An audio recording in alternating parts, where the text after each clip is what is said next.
Everyone, आज हम जा रहे हैं शादी में और आज हमने पूरी तैयारी कर ली है। तो हमने तैयारियों में कुछ इस तरीके से करा है कि दो किलो की पन्नियाँ जो लिया है, एक पैकेट लिया है जिसमें हम लोग गुलाब जामुन डालूंगी, और इसने ली है 5-5 किलो की पन्नियाँ पनीर के लिए।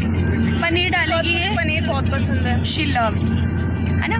और हमने बालूशाही, लड्डू और इन सब के लिए हमने 1-1 किलो की पन्नियाँ ली हैं क्योंकि ये ज़्यादा नहीं खाया जाता है ना। और मम्मी, आपने पन्नियाँ 3 किलो वाली ली हैं, वो क्या डालोगे आप उसमें जो पन्नियाँ रखी हैं? गाजर का हलवा। गाजर का हलवा, ओके। पापा, आपने भी जो आधी किलो की पन्नियाँ रखी हैं उसमें चटनी लाओगे?